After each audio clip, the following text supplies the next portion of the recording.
नांदेड़ शहर में सूर्य प्राइड होटल का भव्य उद्घाटन महाराष्ट्र के मृदा एवं जल संरक्षण मंत्री संजय राठौड़ के कर कमलों द्वारा संपन्न हुआ। इस गरिमामयी समारोह में राज्य के पूर्व मुख्यमंत्री तथा सांसद अशोक राव चौहान की प्रमुख उपस्थिति रही।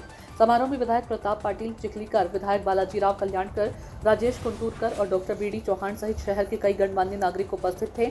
जल संरक्षण आज के समय की सबसे बड़ी आवश्यकता। मंत्री संजय राठौड़ इस अवसर पर मुख्य अतिथि के रूप में बोलते हुए मंत्री संजय राठौड़ ने जल संरक्षण के महत्व पर विशेष प्रकाश डाला।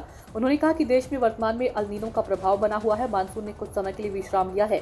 ऐसे में आने वाले दिनों में अपेक्षित बारिश को देखते पानी की एक एक बूंद को सहेजना और भूजल स्तर को ऊपर उठाना बेहद ही जरूरी है। काय काम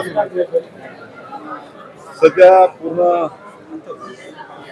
देशामध्ये अल निनोचं सावट आहे। पाऊस सध्या थांबलेला आहे। पावसाची अपेक्षा आपण सर्वजण करतो आहे, परंतु पडलेल्या पावसाला कशा पद्धतीने जमिनीच्या मध्ये मुरवायचं आणि पाण्याचं साठवण कसं करायचं यासाठी मृद व जलसंधारण खात्याच्या माध्यमातून या ठिकाणी वेगवेगळे उपक्रम चालू आहे, अभियान चालू आहे। आता नुकताच जलसंधारण दिन आम्ही साजरा केला आणि त्या माध्यमातून वॉकेथॉन स्पर्धा घेतली। जवळपास 5 लाख लोक सकाळी 6 वाजता या वॉकेथॉन स्पर्धेमध्ये सहभागी झाले। यावरूनच असं लक्षात येते की आता माती आणि पाणी या दोन महत्त्वाच्या बाबीसाठी सर्वजण जागरूक झालेले आहेत आणि येणाऱ्या काळामध्ये ही लोक चळवळ नक्कीच होणार आहे। लोकांच्या सहकार्यातून लोकांना सोबत घेऊन मृद व जलसंधारण खात्याचं काम येणाऱ्या काळामध्ये आम्ही करणार आहोत।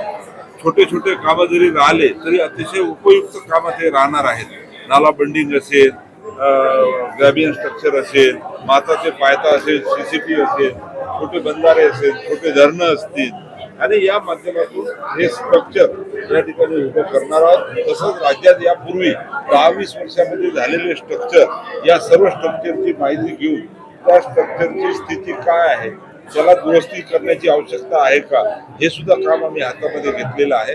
आणि म्हणून येणाऱ्या काळामध्ये मृद व जलसंधारण विभागाकडून सर्वच जण अपेक्षा ठेवत आहे।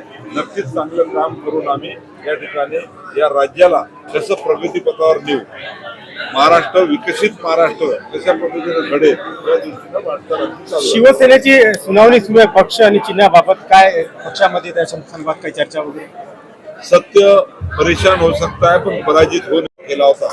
तर त्या उठावाची कारण ही फार महत्वाची होती की वंदनीय शिवसेना प्रमुखांनी पूर्ण त्यांच्या हयातीमध्ये शिवसेना स्थापन केल्यापासून जो विचार दिला, शिवसैनिकांना दिला, लोकांना दिला, त्या विचाराला कुठेतरी बाजूला सारून वेगळ्या पद्धतीची शिवसेना जे लोक नेत होते त्या विरोधात आम्ही उठाव केला आणि वंदनीय बाळासाहेबांच्या विचाराला घेऊन आम्ही काम करणारे आहोत आणि त्याच पद्धतीने आम्ही काम करू असा आमचा नारा होता।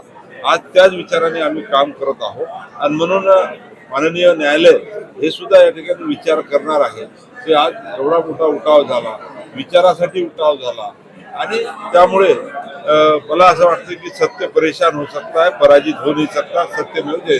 चिन्ह गोठवा म्हणून देखील मागणी केली जाते। आता कोण काय मागणी करतो आहे यापेक्षा आता येणाऱ्या काळामध्ये आमचे जेव्हा विधी तज्ञ त्या ठिकाणी आमची बाजू मांडेल तेव्हा तुम्हाला समजेल की आमची बाजू कशा पद्धतीने आम्ही मांडतो। सर, शेवटचा प्रश्न, सूर्या भारत उद्घाटन नांदेडमध्ये तुम्ही केलेलं आहे, हॉटेल सूर्या प्राइड हे खरं तर नांदेड शहराच्या वैभवामध्ये भर टाकणारी वास्तू या नांदेड शहरामध्ये सुरेश भाऊ राठोड, रमेश भाऊ राठोड, अनिकेत आणि बॉबी यांनी उभी केलेली आहे। ते माझ्या जवळचे आहेत आणि आज 3 स्टार हॉटेल या ठिकाणी होणं फार गरजेचं होतं, कारण नांदेड ही पर्यटन भूमी आहे, नांदेड हे तीर्थक्षेत्र आहे, शीख समाजाचं श्रद्धास्थान आहे।